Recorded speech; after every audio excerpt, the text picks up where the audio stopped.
Blockchain ecosystems are growing, but one major challenge still remains. How do you move assets and data across different blockchains? This is where blockchain bridges come in. They are the key to unlocking interoperability between blockchains. Today, we will explore how bridges work and why they are critical for DeFi applications.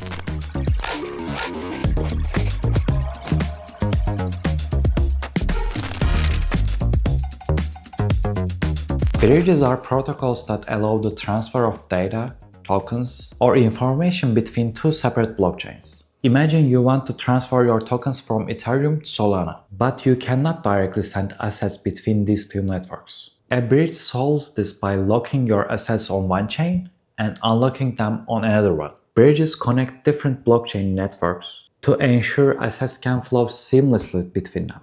And you wouldn't be able to use DeFi application across different blockchains. We will explore a real-world example, the Wormhole. Wormhole is one of the leading cross-chain protocols. But before diving into Wormhole, let's have a look at different types of bridges. First, centralized bridges. Centralized bridges have a trusted entity that controls the entire process, making everything faster and cheaper. But they are more vulnerable to hacks and central point of failures. The next one is decentralized bridges. They rely on multiple independent validators, offering a better security, but at the cost of a slower and a more complex process. Wormhole is a decentralized bridge that supports over 30 networks. The whole wormhole mechanism is handled by the Wormhole core layer. It works by deploying smart contracts called core contracts to each chain. These core contracts enable communication between on-chain and off-chain systems. Each step of communication is observed and validated by the Guardian network, which also signs the messages sent from each chain to the core contracts. The Guardian network consists of 19 validators,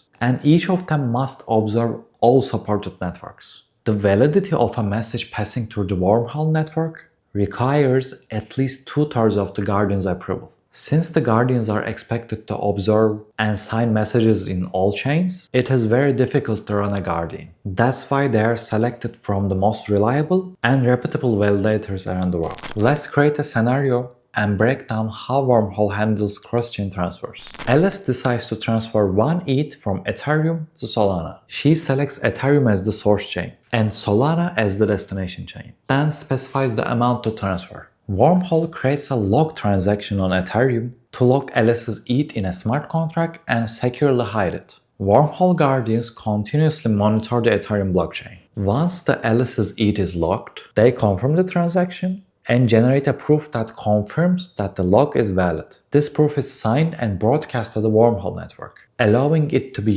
used during the mint process in Solana. Once the Wormhole network verifies the proofs from the validators, it triggers the Wormhole contract on Solana to mint an equivalent amount of wrapped ETH. The smart contract on Solana mints 1 wrapped ETH, which is a Solana native token backed 1-to-1 by the locked ETH on the Ethereum. This wrapped ETH is directly sent to the user or the user-specified Solana wallet. Alice now owns 1 wrapped ETH on Solana, which can be used for various activities like trading or providing liquidity. Fifth and the final step. If Alice wants to return the wrapped ETH to Ethereum, she can initiate the process of burning the wrapped ETH on the Solana. This will trigger the core Wormhole contract on Solana to burn and destroy the wrapped ETH. After the burn, the Wormhole Guardians confirm it and release the equivalent amount of ETH from the lock on the Ethereum to the Alice's Ethereum wallet.